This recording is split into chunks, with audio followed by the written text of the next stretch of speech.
Hola, ¿cómo andan? Hoy un tema que les va a gustar y no hay nadie que no estemos exento de esta emoción, la emoción miedos. Y la charla que voy a dar, ¿cómo podríamos entender el fenómeno del miedo y cómo intentar reducirlos en nuestra vida? Todos entendemos que el miedo de alguna manera es inevitable. Todos vamos a tener en el día distintos tipos de temores. El problema es que cuando ese miedo se vuelve intenso, va a producir una reacción emocional y una reacción orgánica. Es decir, que va a generar síntomas. Estos síntomas tienen el beneficio muchas veces de hacernos despertar. Ahora, obviamente, ¿de dónde nacen estos miedos? Bueno, la realidad que nacen de pensamientos. Estos, como alguna vez les he comentado, muchas veces no tienen que ver solamente con la realidad que estamos viviendo. Es decir, que pueden venir pensamientos del pasado y del futuro y obviamente aumentar la intensidad del presente. Yo creo que con un ejemplo muy cortito que le doy de un paciente que acabo de atender, nos vamos a explicitar mejor.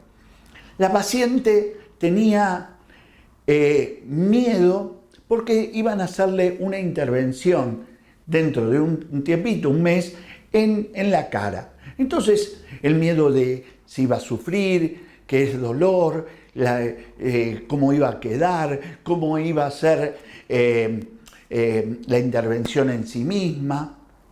Esto se sumó a que una conocida le dice su propia experiencia, que a ella le había costado mucho pasar por ese tránsito. Imagínense que la paciente fue con todo ese mecanismo de temor a la intervención. Previamente tuvo una consulta conmigo que pude deshacer algunos pensamientos que eran totalmente falsos de lo que iba a pasar. Hace un rato, increíblemente, la volví a atender y la intervención fue maravillosa. Es decir, que ella en el pasado había creado pensamientos totalmente falsos y que en realidad ahora se sentía bien y no había pasado nada. Y de hecho que la charla que habíamos tenido permitió también reducir otros pensamientos que pueden ser en el futuro consecuencias de esa cirugía.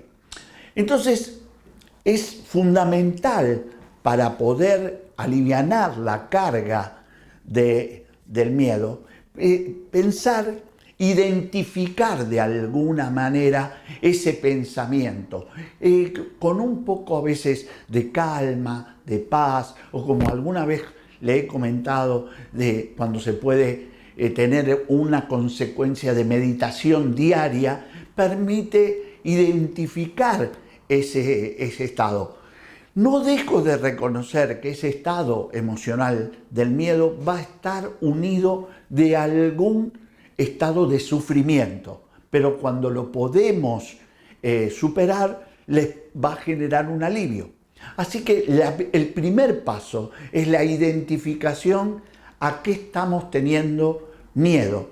Obviamente que ese miedo, si no lo identificamos, es probable que si el miedo a tener un dolor y aparece un dolor, el propio dolor también me genera miedo. La propia enfermedad me genera miedo. Entonces, si lo vemos como algo externo a nosotros, es decir, que la emoción es la que provocó el dolor y no que el dolor se gestó por sí solo, eso va a evitar la potencialidad de ese estado de miedo.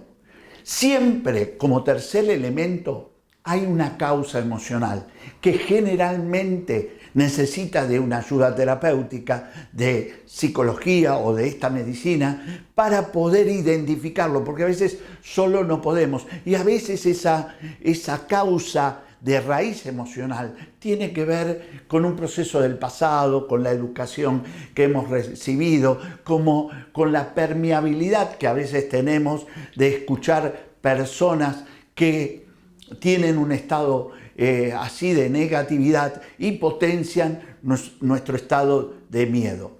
Entonces, como un resumen de este estado, primero, que el opuesto al miedo, ya lo hemos dicho en este programa muchas veces, es el amor. ¿El amor con quién? El amor con nosotros. ¿Es fácil? No, no es fácil. Se necesita tiempo, paciencia para producir un estado evolutivo. Y la verdad es que necesitamos a veces sufrir alguna experiencia, atravesar ese sufrimiento para producir un crecimiento de tipo emocional y espiritual. Amar es abandonar los temores, amarse. ¿Es fácil? No estoy diciendo ninguna fórmula mágica, no. Se hace de un día para otro. ¿Hay un medicamento mágico que lo pueda hacer? No lo he descubierto. Simplemente poder agradecer a la vida que a veces tenemos que vivir circunstancias para poder evolucionar. Un abrazo a todos y nos vemos la próxima.